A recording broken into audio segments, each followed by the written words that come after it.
Hey guys, happy Friday. Welcome back to our channel, Ancestral Healing. Thank you for joining us. Today we are going to be talking about a topic that is very dear to my heart. It is the topic of what are we feeding our kids? And I'm not going to focus on what are we feeding our kids in the home, but more so what are the schools, the elementary schools, the high schools, the daycares, what are they feeding our kids? Depending on where you are in the world, most schools, most daycares that service children from the ages of 2 to 18 provide the worst foods on earth. I'm talking deep fried lunches and vegetable oils, processed food, sugar, candy, pop, all of the worst things, nothing natural. High carb meals with little to no nutritional value to fuel the little ones for their day. If your kid is getting sick often, which they mostly will if they're eating poorly, it's really time to step in and do something about it.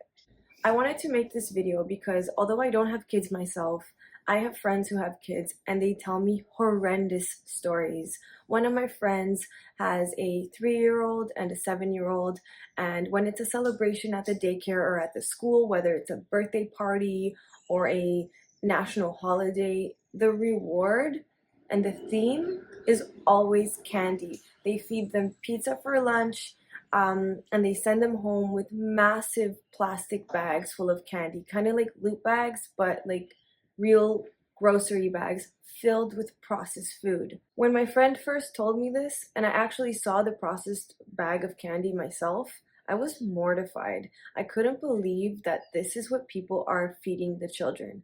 And no wonder why there's all of these tantrums. No wonder why they're getting sick often. No wonder why parents don't even know how to handle their children anymore. They're running on sugar. They're running on processed food. There is no nutrition here. So if you're a parent who's in the situation and what I'm saying sounds familiar to you, or you know someone that has children and is going through something like this, then maybe this video is for you. Although I don't have kids, I will one day, and this is what I'm going to do, and this is what I've spoken to other mothers who have done the same. They are my friends as well. And it is time to take control of the narrative. Your kids do not have to be subjected to these poisonous foods that they're feeding all of the other children. Just because the other parents are okay with it doesn't mean that you have to be okay with it as well. First things first, so that you're not alone, because it's hard to go through this alone, what I would do is I would gather and collaborate with the other parents that are on board. Gather with like-minded people. Community is everything. You're stronger in numbers. If you can get on a group, whether it's on WhatsApp, whether it's on Facebook, talk to the parents after school, after the daycare, talk to them and gather together and form an alliance. Seriously, the teachers and the staff will take you a little bit more seriously if you are coming at them in numbers. If we're healthy, if I'm a healthy person and I have kids, my kids are also going to eat healthy.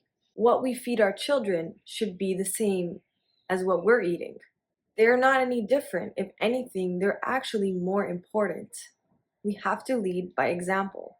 So if you're faced with a situation where the schools or the daycares are feeding your kid BS, take control of the situation and come at them with solutions. You're probably going to be faced with some challenges, some drawbacks. You may face some resistance from the staff members, from the other parents. People can take it very personally when you start telling them how to feed their kid or that your kid won't eat that.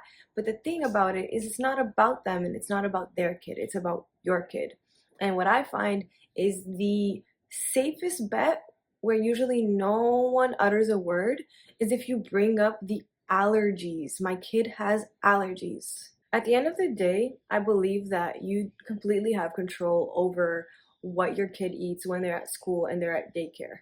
There are solutions. You can either pack them their own lunch and their snacks, which is completely doable, and it should be that way because only you know best what your kid is eating.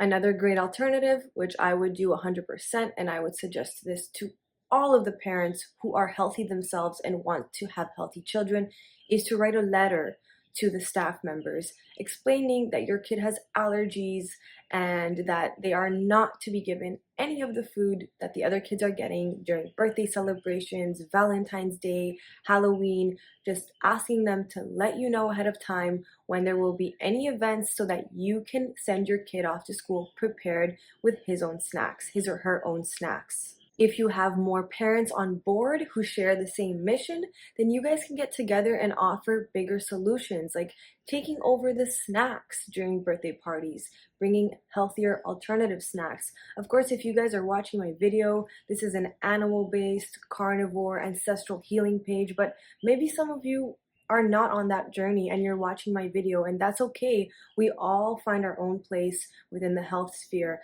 on our own time. But what I want to let you know is that there is always better alternatives to snacks than sugar or processed food.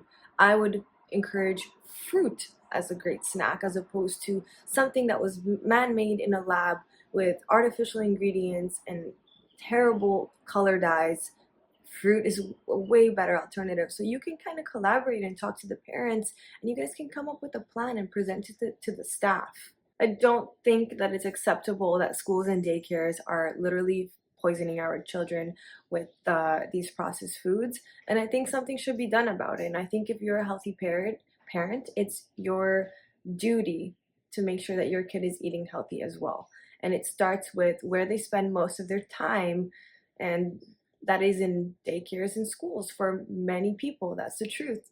So I hope you guys found this video useful, helpful. I'm actually going to be creating some templates, some letters, some checkboxes, lists that you guys can alter and change and customize to your specific child's dietary needs.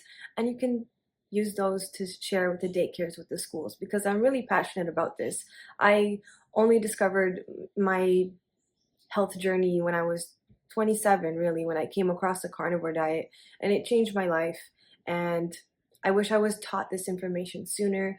This should be taught to children at a very, very, very, very early age. They're very smart, they're very resilient, and they're very powerful. But candy will just keep them down. We can't do that to our kids. So I hope you guys enjoyed this video.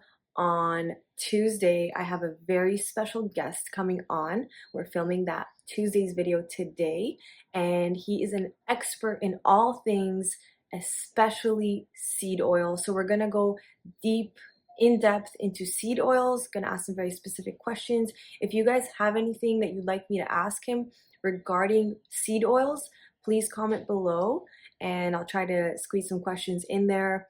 Thank you so much for watching, guys. Thanks for all the support. I appreciate you. Have a beautiful weekend. If you haven't already watched these other two videos, please give them a watch and a like. Thanks so much, guys. Have a great day.